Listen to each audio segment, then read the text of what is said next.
The opposite of a nice guy isn't probably what you're thinking. Because one of the things I've realized in working with a lot of men over the years is that when they first hear about No More Mr. Nice Guy, their tendencies tend to go from one extreme to another. You know, they vow to no longer be a simp, or they start setting boundaries like they're wielding a sledgehammer, or maybe they will even resort to sort of the nuclear option at the slightest conflict. They'll be like, you can't talk to me that way. This is the essence of doing the opposite of what they've been doing. And it is a step into the right direction. But what happens is they end up becoming jerks. And the opposite of a nice guy is not a jerk. He's not somebody who's an asshole.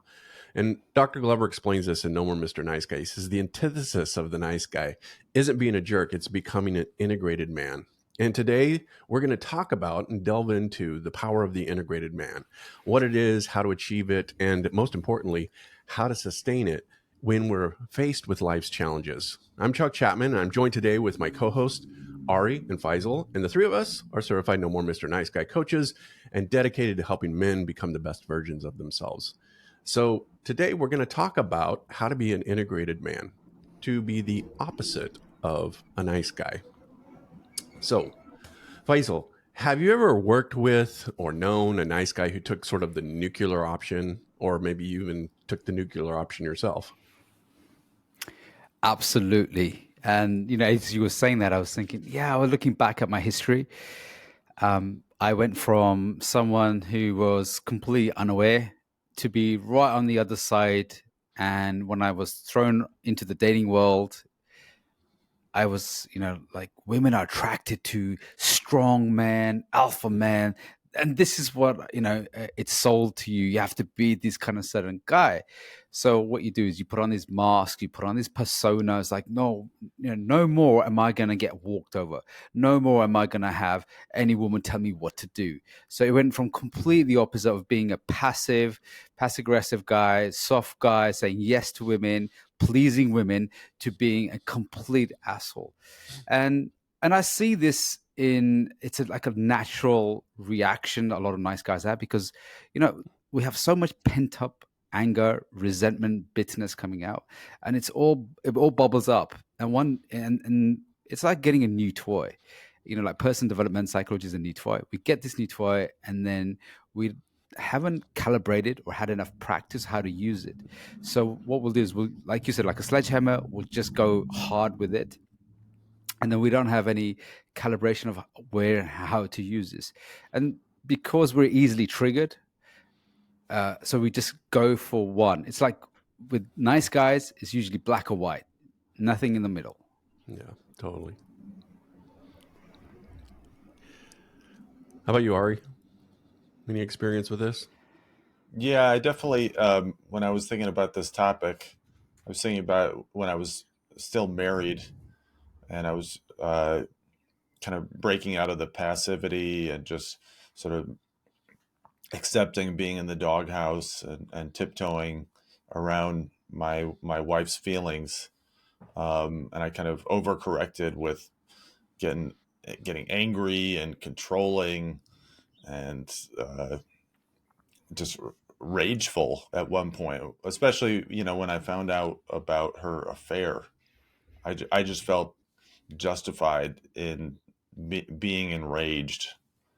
And, I remember, I mean, I was really scared at the time. I was scared that the marriage was going to end. And I felt so desperate that I threatened her affair partner. I don't know if I ever told you guys this No, story. no. I mean, he lived Yeah. across the country, so it wasn't that I could just go over to his Get in the house. car and go over and key his car or something. Yeah. No, but I threatened to ruin his reputation, and I got his cell phone number, and so I sent him just a nasty text. I told him I was going to tell everybody in his life about what he did. Like, I am not a threatening person, but I was like, I don't have any leverage here, so I'm going to just be scary. Like, Mm-hmm. and you guys can be scared and I don't give a fuck. Mm-hmm. Like, so I didn't know who I was at that moment. I just was like, okay, I'm gonna be the scary guy and let them wonder what I might do. Yeah. Like, What is he really so capable of? what am I really capable of? Yeah. So it felt weirdly powerful, Mm-hmm. and I mean, I just was feeling so aggrieved at the time. I felt justified in doing it, but it felt like a really alien thing to me. Um, so that's an example of how I overcorrected. I wouldn't do that now. Yeah. Um, but at the time, I felt crazy. Yeah. No, I can relate to that too. And, both you guys bring up a really excellent point about this, the idea of anger. And I think that the nice guy represses his anger. That's one of those pieces he thinks that people will find unlovable, unacceptable about himself. And so, as nice guys, we repress our anger, and typically it kind of leaks out in passive aggressive ways. Showing up late or doing a half-assed job, or saying we're going to do something and then not following through. But I think when you unleash that it becomes this almost monstrous, rageful. And Ari can relate to your story. When my wife first left me, I was absolutely enraged and um, didn't know what to do with the rage. I didn't threaten anybody, but I certainly could have if there had been somebody there to threaten. But I think that that's such a great point of that we feel like the opposite of the nice guy is I've been repressing my rage, and so I'm not going to do the opposite, which is unleash my rage. And I remember, like, the first time I went into therapy, I remember my therapist talking about anger and in how angry I was. And this was before I had, was divorced, before all of this happened. And I knew that he was right. Like, I was the nicest guy in the world, and yet I knew deep down inside me was like this white, hot, murderous rage, and I was afraid to touch it. you know and so that was part of what I think was kind of unleashed in that moment. And I think that's one of the things that nice guys do is they sort of swing from one end of the pendulum to the other, and they become really angry like that. Yeah. What other kind of experiences have you guys had? Maybe it's working with a client, or maybe. When you were talking about the anger as well, and I think a lot of nice guys kind of disassociate with the fact that, they have a angry side. There's a deep inside of them. There's anger and rage and frustration. And, I remember recently a guy just said to me, he said, I'm so angry at the world. I'm so rageful at the world. It's like, why can't I attract these women? Why can't I be with these women? Why can't I have, you know, these things in my life? Whereas, why is it so difficult for me and it's easy for everybody else? And you can see that this anger inside is driving him to behave in a certain way where he's over accommodating, over pleasing. And the moment he gets rejected, or the moment, a girl says, I don't want this, or she friend zones him, boom, he flips the script and this anger comes outside. And then he starts to berate her because it's like, well, what's wrong with you? What's wrong with you? And he goes into this, I see like this victim kind of like, vomit, where he's not learned to balance himself. So he takes that really personally. So I see a lot of guys taking things personally and being enraged with that. Yeah, The absolutely. victim puke. The victim puke. Oh, that comes out. It's so horrible. So horrible. Yeah. Yeah. So how did you guys learn to temper the rage? How did that come about? That's a great question. And I think one of the things that was really helpful for me was, again, beginning of my journey, and this was before I was a therapist. I had a therapist who really pushed me around the idea of anger and feeling my anger and being okay with anger, learning to wield the anger, as opposed to like, going in, it's sort of like, anger is like this power. It's like a sword, and if you go in and you start swinging the sword around, you're going to hack everybody up, and you're going to, cut yourself in the process and all that. Whereas when you become skilled with the sword, you can become surgical with this sword. And so anger is a similar kind of thing, where it is this power. You can't repress it, but you can learn to wield it. Learn to bring it out when it's necessary, because there are good parts about being angry and rageful. I mean, if some guy's trying to break into your house and he's going to kidnap your children, it's like you need that rage at that point. So it's not about repressing it. It's about learning how to use it and wield it in a way that empowers you rather than disempowers you. So I've spent a lot of time working on my nervous system, things with like yoga and meditation and things of that nature, to sort of be friends with my anger. It's not, I don't avoid anger. I allow myself to feel it, and then I use it as the traction that's necessary for me to move forward. Maybe like if it's a conflict or having a difficult conversation with somebody, I can use that anger as energy to sort of build up the traction to go and have that, and practice courage. I think a lot of it's with discipline, but primarily for me, it was just accepting the fact that, yeah, I'm fucking angry, you know? And that's just part of the human experience. It's not to be repressed. It's to be, you learn to work with that power. Did you guys have a lot of shame around it? Because there was like underneath there was a lot of anger, and then you would find yourself going over the top with the boundaries, over going the top with saying no, and then find yourself actually I still feel shame and bad about this, and then I feel shame and bad about feeling like a walkover as well. Did you guys feel that? Yeah, it Never. just felt like a mystery how to titrate the anger.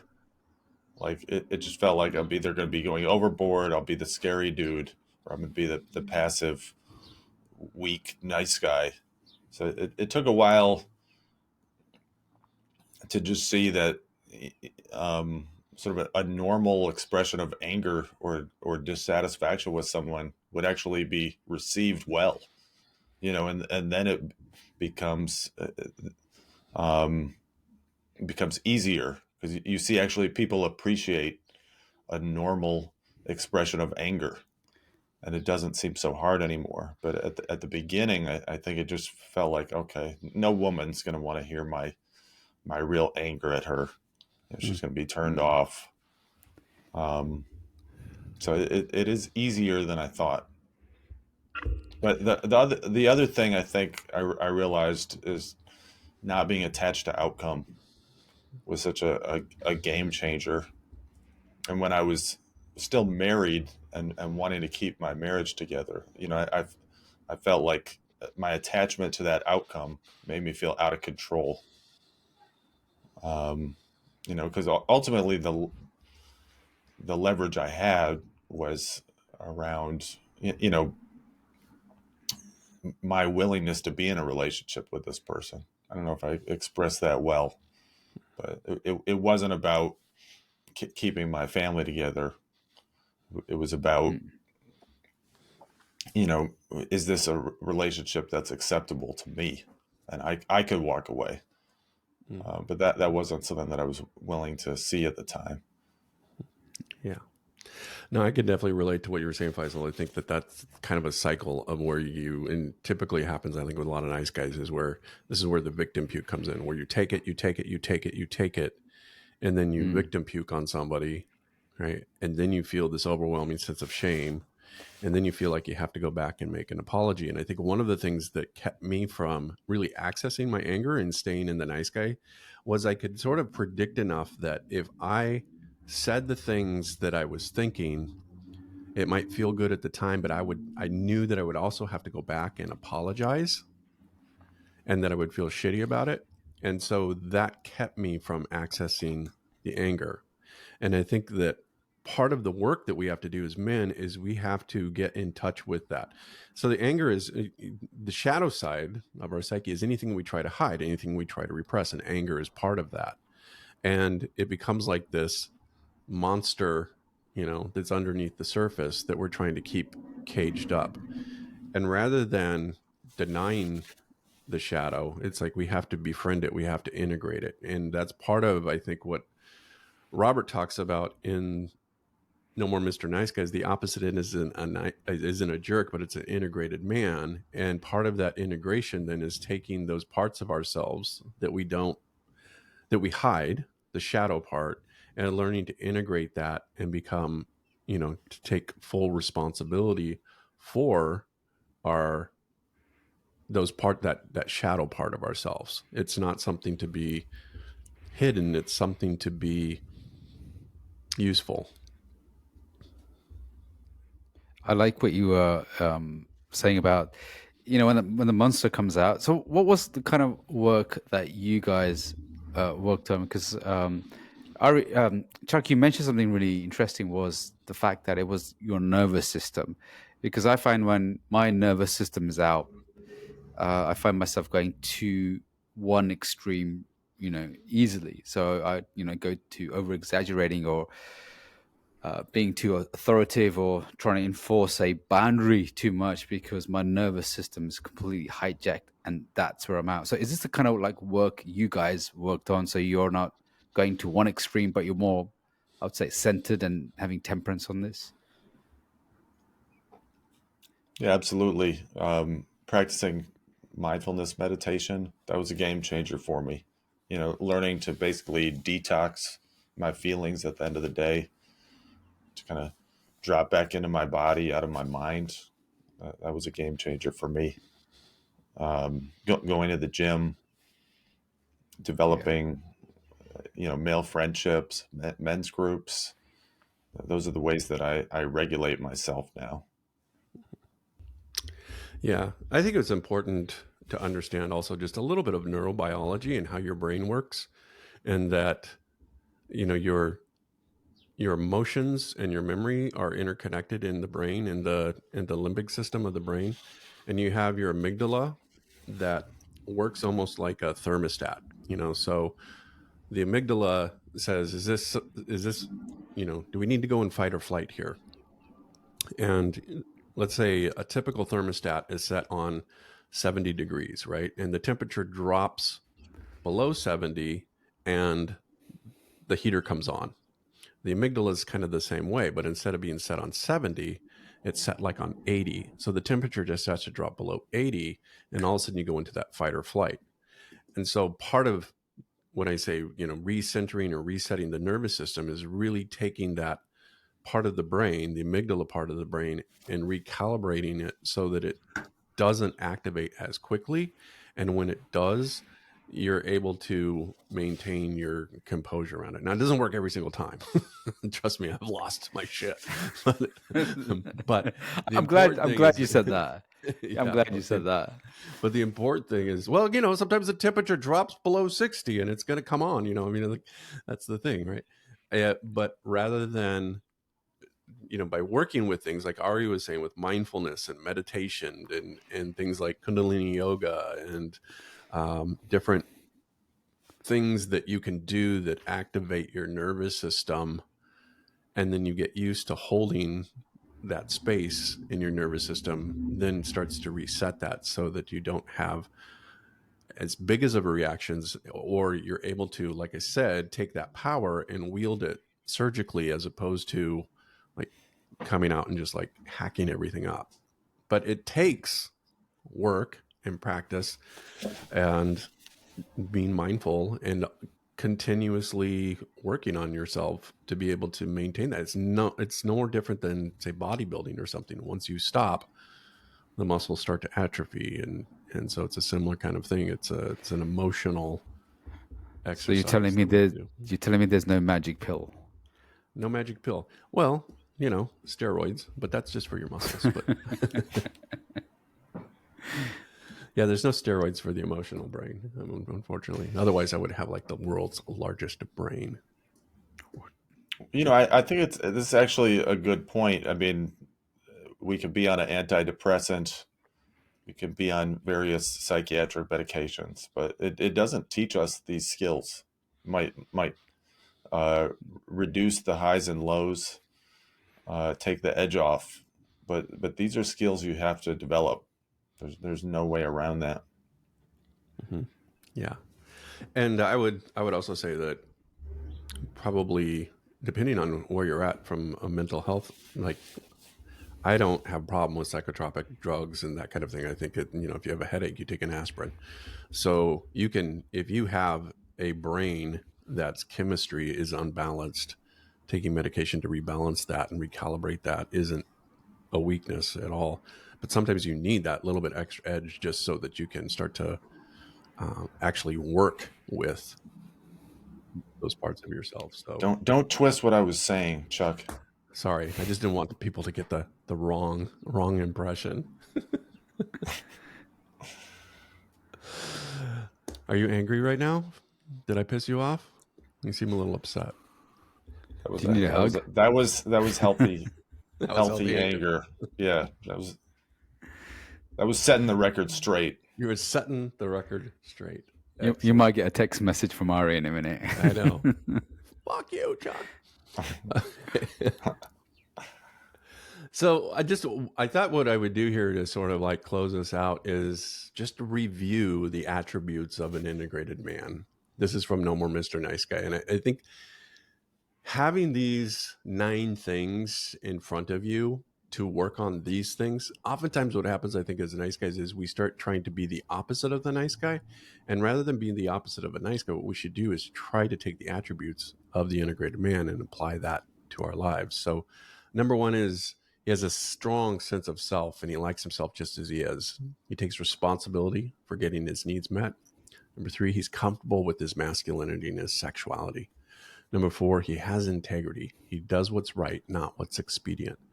Number 5, he's a leader. He's willing to provide and protect for those that he cares about. He has he's clear and direct and expressive of his feelings. Number 7, he can be nurturing and giving without caretaking or problem solving. Number 8, he knows how to set boundaries and is not afraid to work through conflict. And number 9, he doesn't strive to be perfect or gain approval from others. Instead, he accepts himself just as he is, warts and all. And I love that list. It's something that I refer to oftentimes because the opposite of a nice guy isn't a jerk. It's an integrated man. And the integration is learning to love and accept all parts of ourselves, even the rageful parts of ourselves, the monstrous parts of ourselves, and integrate that into our psyche so that we become more balanced and healthy.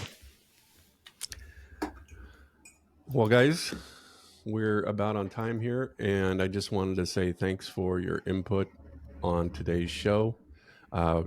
Just a reminder to those out there, if you're listening to this, check out episode 29. We did one a couple months ago about evolving beyond the nice guy into a high-valued man. And it's a little bit of a similar take, but how do you become a high-valued man? So check out that episode. If you're following us on YouTube, we'll put a link down here. If you're listening to us on all the other platforms, thanks again. Please remember to like and subscribe. And we'll see you guys next time on The Nice Guy Show. And I believe the next one, we're going to be talking about why do we like to be victims? Why does the nice guy love to be a victim? So be sure to check that out. And we'll see you next time. Thanks, everyone. You've been listening to The Nice Guy Show, the podcast that helps nice guys move past their insecurities and fears into the fullness of their masculine strength and confidence.